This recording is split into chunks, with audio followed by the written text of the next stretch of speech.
जो हमने अपनी सीरीज़ स्टार्ट करी थी EMRS की, जिसमें हम कंप्यूटर के सभी टॉपिक्स को डिस्कस कर रहे थे। हमने जो शॉर्टकट कीज़ होती हैं और कंप्यूटर की इनपुट और output networking end devices discuss कर ली थी। तो जो हमारा नेक्स्ट टॉपिक है वो है बेसिक्स ऑफ ऑपरेटिंग सिस्टम। बहुत ही इम्पॉर्टेंट टॉपिक है, बिल्कुल इसे ध्यान से पढ़िएगा। अगर आपने ये टॉपिक अभी नहीं कवर किया है तो ये वीडियो आपके बहुत इंपॉर्टेंट है। अगर आप मेरे चैनल पे नए हैं तो इसे सब्सक्राइब ज़रूर कीजिएगा और लाइक करना तो बिल्कुल मत भूलिएगा। तो आज की इस वीडियो को चलिए स्टार्ट करते हैं और कंटिन्यू करते हैं हमारा आज का ऑपरेटिंग सिस्टम।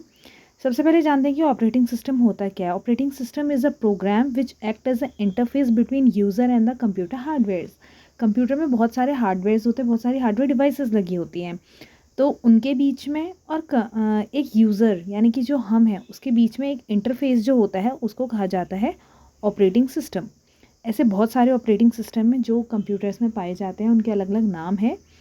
तो इनका सबसे पहले इनका फंक्शन जान लेते हैं और फिर इनके टाइप्स देखेंगे। तो देखा जाए तो फंक्शन ऑफ ऑपरेटिंग सिस्टम में क्या है, प्रोसेस मैनेजमेंट। ये क्या है, एक basic unit of execution in operating system. Process management सबसे बेसिक काम है। कोई भी अगर हम काम कर रहे हैं उसमें उसको कैसे मैनेज करना है, वो काम होता है ऑपरेटिंग सिस्टम का। ये कंट्रोल करता है कि कैसे प्लानिंग करी जाए, मॉनिटरिंग करी जाए और CPC की यानी कि इसकी परफॉर्मेंस को बिल्कुल मॉनिटर करा जाए और प्लान करा जाए। ठीक है, जो हमारा नेक्स्ट है वो है memory management. Controlling and coordinating computer memory, यानी कि उसमें जो मेमोरी है हमारी कंप्यूटर में उसको कंट्रोल करना और कोऑर्डिनेट करना का मतलब कि वो कहाँ यूज़ हो रही है, कहाँ उसे अप्लाई करना है, ये काम भी होता है ऑपरेटिंग सिस्टम का। नेक्स्ट है हमारा file management. It is a main function. ये एक बहुत इंपॉर्टेंट और सबसे मेन फंक्शन है। इसका क्या है, at the time of execution of a program the operating system perform the task of copying file from secondary memory to primary memory. यानी कि ये क्या करता है, जो हमारी सेकेंडरी मेमोरी होती है उससे प्राइमरी मेमोरी पे उस मेमोरी को ले आता है और कोई भी जो हमें प्रोग्राम एग्जीक्यूट करना है उस प्रोसेस को सक्सेसफुल बनाता है। नेक्स्ट है हमारा डिवाइस मैनेजमेंट, यानी कि जो जो डिवाइसेस उसमें लगी हुई हैं उनका मैनेजमेंट करना, कंट्रोल कोऑर्डिनेशन, सब कुछ उनको बिल्कुल एकदम मैनेज तरीके से करना है। अगर हम अपना माउस यूज़ कर रहे हैं तो उसका जो भी है रिज़ल्ट स्क्रीन में दिख रहा है कि नहीं दिख रहा है, सब कुछ उसको मैनेज करना भी एक ऑपरेटिंग सिस्टम का काम होता है।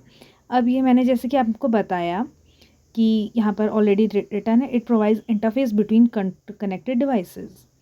जो हमारा नेक्स्ट है वो है हमारा टाइप्स ऑफ ऑपरेटिंग सिस्टम। तो देखा जाए तो हमारे ऑपरेटिंग सिस्टम होते हैं 6 तरीके के। Batch processing operating system, single user operating system, multi user operating system, multitasking, time sharing और real time sharing operating system. तो चलिए डिटेल में देखते हैं कि ये सब ऑपरेटिंग सिस्टम होते क्या हैं और इनका क्या खासियत है जो इनको हमने कैटेगराइज करा हुआ है। तो सबसे पहले है हमारा बैच प्रोसेसिंग ऑपरेटिंग सिस्टम। इसका कहना है कि ये रिस्पॉन्सिबल होता है for scheduling the jobs according to the priority and the resources required. यानी कि जो फंक्शन सबसे पहले होना है उसके हिसाब से उसको शेड्यूल करता है और उन्हें प्रायोरिटी देता है और क्या क्या रिसोर्सेज उसमें रिक्वायर है, तो ये उसके लिए रिस्पॉन्सिबल होता है। और इसका एग्जाम्पल है यूनिक्स, UNIX। जो है हमारा सिंगल यूज़र ऑपरेटिंग सिस्टम, नाम से ही समझ आ रहा है कि ये अलाउ करता है एक सिंगल यूज़र को एक टाइम पर एक PC को यूज़ करने में। ठीक है, जैसे कि एग्जांपल है MS-DOS और Windows 9X। एक टास्क को मैनेज करने के लिए ये डिज़ाइन करा गया है और एक ही यूज़र इसको यूज़ कर सकता है। Example MS-DOS and Windows 9X। Next है हमारा मल्टी यूज़र ऑपरेटिंग सिस्टम, बिल्कुल अपोजिट है सिंगल यूज़र का। Designed in computer network that allows same data and application to be accessed by multiple user at the same time. यानी कि same time पे जो data है और जो भी एप्लीकेशन है वो ज़्यादा से ज़्यादा लोग एक्सेस कर सकें, उसके लिए जो ऑपरेटिंग सिस्टम रिस्पॉन्सिबल है वो है मल्टी यूज़र ऑपरेटिंग सिस्टम। इसका एग्जाम्पल यहाँ पर गिवन है VMS। बिल्कुल याद रखिएगा VMS। कई बार ऐसे क्वेश्चंस आ जाते हैं, which of the following is the operating system used for use to access data by multiple users. So आपका एग्जाम्पल, आपका आंसर होना चाहिए VMS।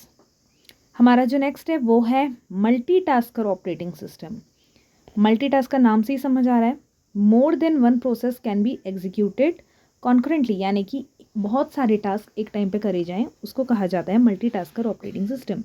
और जो ऑपरेटिंग सिस्टम ये फैसिलिटेट करता है उनका नाम है Linux, Unix and window 9s। ध्यान रखिएगा कि सिंगल यूज़र ऑपरेटिंग सिस्टम में भी विंडो 9x था, लेकिन मल्टीपल टास्क में भी विंडो 9s है। और यूनिक्स था हमारा बैच प्रोसेसिंग में, और यहाँ पर भी है। और लिनक्स हमारा था, ये हमारा अभी आने वाला है, तो यहाँ पर तो आप ध्यान रखिएगा, इसका एक काम है मल्टी यूज़र। नेक्स्ट है हमारा टाइम शेयरिंग ओएस। ये ऑपरेटिंग सिस्टम अलाउ करता है multiple program to share simultaneously computer resources. ये प्रोवाइड करता है कि it provides to each process to run. ठीक है, तो मल्टीपल प्रोग्राम को ये साइमल्टेनियसली शेयर कर लेता है और कंप्यूटर रिसोर्सेज को प्रोवाइड करवाता है। एग्जाम्पल इसका मैक ओएस, ये मोस्टली एप्पल्स में, जो एप्पल की डिवाइसेस होती हैं उसमें पाया जाता है।